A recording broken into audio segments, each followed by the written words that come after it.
Shalom, this is the mini Parasha of Mira Neshama, Vayera. I want to focus on the first two psukim of Vayera, who seem very contradictory.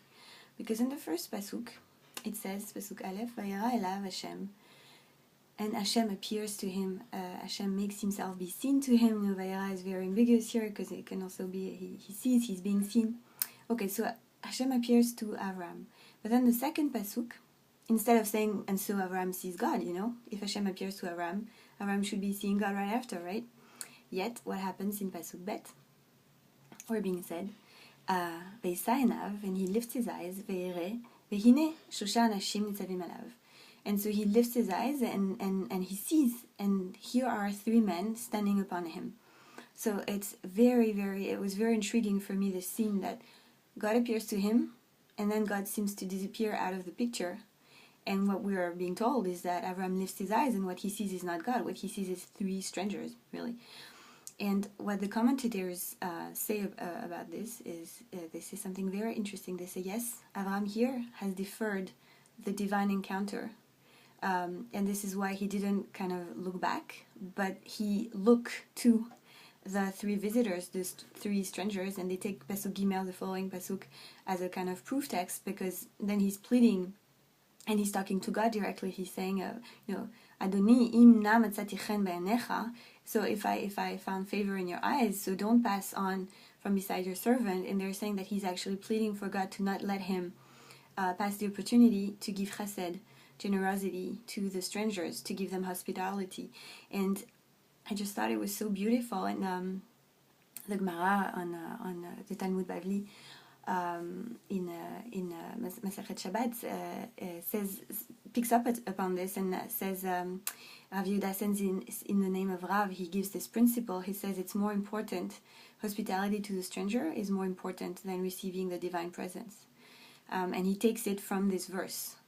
Okay, so he derives from it this thing, and when you think about it, it's very powerful.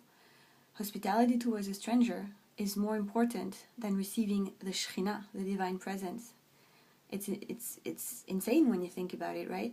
And I think it's saying something to us very beautiful and very humble about the Jewish spirituality, which is that for us it's not about being high in our own mystical experience, because by the way, when you're high and you feel so connected and transcendental, how do you know you're connected with God? And how do you know you're not just connected to your own ego or delusions and just, narcissistically and enjoying yourself? You don't know.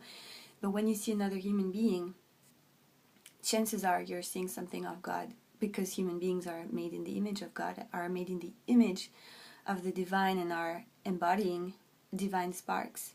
So this is real. The human encounter is real, and it's there, and it's in front of you, and it's calling you. And what the Jewish tradition is telling us here is, beware of your higher mystical states, and don't get caught in it, don't get caught up in it, and don't neglect the human call when you have someone calling you, when you have especially a stranger. That's even more beautiful, because we tend to really care for people we know. And then when someone we don't really know, why should I have them at my Shabbat table? I don't know them, And yet it's one of the most important mitzvot in Judaism. It's one of the first things we say in the morning, hospitality, hosting guests, welcoming guests. And there's this beautiful Hasidic story. I forgot where it's coming from, and I'm just going to say it in my own words, so I probably just will change the whole thing, but I think I got the ikar, I got the essence of it. So it's this very, very big tzaddik, who's learning at home, and in a room, and in another room you have his son, who is considered his future heir, he's very brilliant, very promising student. He's learning Gemara also. They're learning, they're very engrossed, they're very taken by their learning. And in another room you have someone else learning also, and then, at the other side of the house, suddenly you have a baby that starts crying. And so the son is not moving. He's like, I'm learning. I'm just not going to let myself be distracted by mundane things, by my emotions, whatever. And he keeps, being strong and stuff. And at some point, the Rav looks at him, and he gets up and he goes and he picks up the baby. And so the son really doesn't understand, and he looks at him, he's like, Avi Mori, my father, my teacher, what are you doing? And the father looks at him and he's saying, I really didn't teach you anything, did I?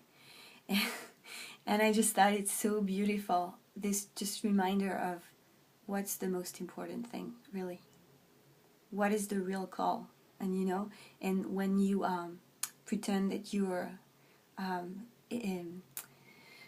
taken into something so important, what is it really about? And I think it's just this lesson of chesed from Abraham, of humility, of saying, this is the call, the horizontal call, a human being in front of me whom I've never seen, but I'm just going to be there and respond to that. And then I'll have my moment with Hashem, with the divine, who by the way is always there anyway. So the encounter with God is actually happening already through the human encounter. And that's really the kavanah I wanted to share with you today. Reading Parashat Vayera is, may we be responsive to the human call, like Avraham Avinu. This was the Minute Parasha of Mira Neshama. Please don't hesitate to like, share, comment. Shabbat Shalom.